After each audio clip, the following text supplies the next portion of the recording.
Hi every one. So நான் இப்போ தேவ் பிரயாக், அதாவது ஹோலி கான்ஃப்ளூயன்ஸ் அப்படின்னு சொல்லப்படுற அலக்நந்தா பாகிரதி இது ரெண்டும் சேர்ந்து கங்காவாக உருவாகிற இடத்துல தான் நான் நின்று பேசிகிட்டு இருக்கேன்.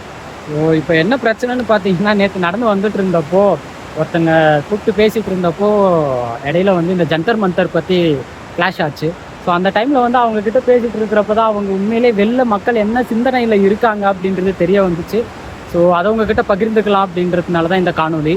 ஸோ என்னென்னு பார்த்தீங்க அப்படின்னா, வெளில எல்லாருமே இதை வந்து சிஜேபி வர்சஸ் பிஜேபி அப்படின்ட்டு தான் பார்த்துட்டு இருக்காங்க. இதை வந்து ஒரு கட்சி வர்சஸ் கட்சியாக வந்து திருப்பிட்டு இருக்காங்க இந்த நியூஸை.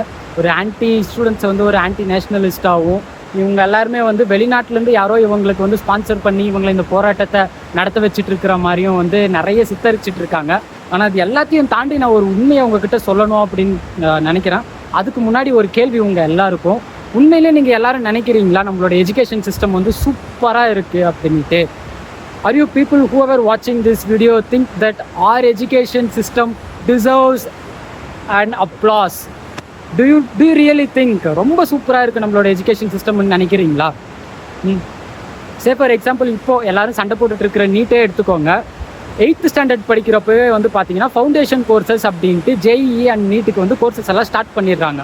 அதாவது ஒரு குழந்தை 8வது படிக்கிறப்போ இருந்து தான் டாக்டர் ஆகணும் அப்படின்றத வந்து மனசில் வெறியாக வச்சு படிக்க ஆரம்பிச்சிருது. அதுக்கான ப்ரிப்பரேஷன்ஸு, டியூஷன்ஸு, கோர்சஸ்ன்ட்டு ஏக்கச்சக்கமாக மக்களும் செலவு பண்ண ஆரம்பிச்சிடுறாங்க. அவ்வளோ கஷ்டப்பட்டு அத்தனை வருஷம், 6 வருஷம் 7 வருஷம் ஒரு எக்ஸாம், ஒரு என்ட்ரன்ஸ் எக்ஸாமுக்காக படித்து போய் அந்த எக்ஸாம் கொடுத்து அதோட பேப்பர் லீக் ஆகிடுச்சு, அந்த எக்ஸாமில் முறைகேடு நடந்திருக்கு, காசு கொடுத்து சீட்டு வாங்கிட்டு போகிறாங்க, இந்த மாதிரி நியூஸ் எல்லாம் அவ்வளோ கஷ்டப்பட்டு படித்த மக்கள் கேட்குறப்போ எவ்வளோ கஷ்டமாக இருக்கும் அவங்களுக்கு. ஸோ நம்மளோட எஜுகேஷன் சிஸ்டம் அவ்வளோ கேவலமாக தான் இருக்குது. ஸோ என்ன தான் பார்த்தீங்கன்னாலையும் தெருவுக்கு தெரு பார்த்தீங்க அப்படின்னா ஏக்கச்சக்கமான ப்ரைவேட் ஸ்கூல்ஸ். அதாவது நீங்கள் எவ்வளோக்கு எவ்வளோ நீங்கள் செலவு பண்ணுறீங்களோ அந்த அளவுக்கு உங்களுக்கான தரமான எஜுகேஷன் கொடுக்குறோம், உலக தர எஜுகேஷன் வந்து அப்போ தான் உங்களுக்கு கிடைக்கும் அப்படின்றாங்க. அதுவே நம்மளோட கவர்மெண்ட் ஸ்கூல்ஸ் போய் பார்த்தீங்க அப்படின்னா வச்சுக்கோங்களேன், ஒரு வில்லேஜுக்கும் கவர்மெண்ட் ஸ்கூல் இருக்குது. 100 பேரோ 50 பேரோ 10 பேர் 8 பேர் ஸ்டூடெண்ட்ஸ் எல்லாம் இருக்காங்க, சரிங்களா? அவங்களுக்கு என்ன தரத்தில் எஜுகேஷன் கிடைக்குது அப்படின்னு நினைக்கிறீங்க? ஒரு ஊரும் போய் பாருங்கள். ஏதாச்சும் ஒரு ஊரில் நல்லா இருக்குது அப்படின்றத வச்சுட்டு தயவு செஞ்சு மக்களே பேசாதீங்க. நான் எங்கள் ஊர்லலாம் வந்து பாருங்கள் என்ன மாதிரியான எஜுகேஷன் சிஸ்டம் இருக்குது, மக்கள் எப்படி படிச்சுட்டு இருக்காங்க, அவங்களுக்கு என்ன தரத்தில் எஜுகேஷன் போய் சேருது அப்படின்றது. அப்போ தான் உங்களுக்கு வந்து அது புரியும். ஏன்னா இன்றைக்கி எஜுகேஷன் சிஸ்டம் வந்து பிஸ்னஸ் ஆகிடுச்சு. அது நம்ம எல்லாரும் ஏற்றுக்கொள்ள வேண்டிய ஒன்று. எஜுகேஷன்ன்றது என்னவாக இருக்கணும்னு பார்த்தீங்கன்னா, ஈக்குவலாக எல்லா மக்களுக்குமே, அதாவது இங்கே குப்பையில் பிறக்கிற குழந்தைக்கும் மாடியில் பிறக்கிற குழந்தைக்கும் ஒரே தரமான எஜுகேஷன் வேணும். அதுதான் கரெக்டான எஜுகேஷன் சிஸ்டமாக இருக்கும். அது வரைக்குமே நம்மளோட எஜுகேஷன் சிஸ்டம் வந்து பார்த்திங்கன்னா சரியில்லை அப்படின்ட்டு தான் நம்ம பேசணும். அதுதான் முக்கியம், அதுதான் உண்மை, சரிங்களா? இப்போ நம்மளோட கரண்ட் சுச்சுவேஷனுக்கு நம்மளோட ஸ்டூடெண்ட்ஸ் எல்லாம் சேர்ந்து நீட்டுக்காகவும் நம்மளோட எஜுகேஷன் மினிஸ்டர்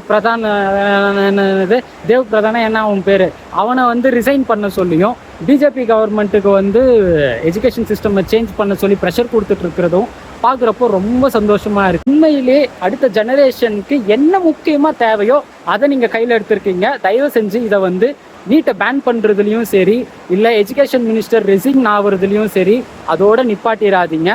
எஜுகேஷன் சிஸ்டமை சீர் செய்கிற வரைக்கும் இந்த போராட்டம் நடக்கணும்.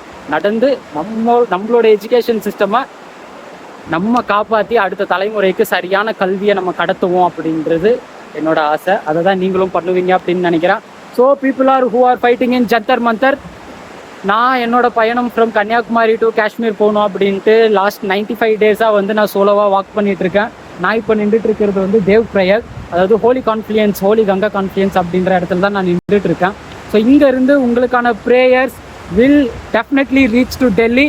அண்ட் இன்னொரு முக்கியமான விஷயம், நான் என்னோட பயணத்தை, என்னோட ட்ரீமை, என்னோட கனவை இந்த இடத்துல நான் கட் பண்ணிவிட்டு உங்களோட போராட்டத்தில் நான் இணைய போகிறேன்.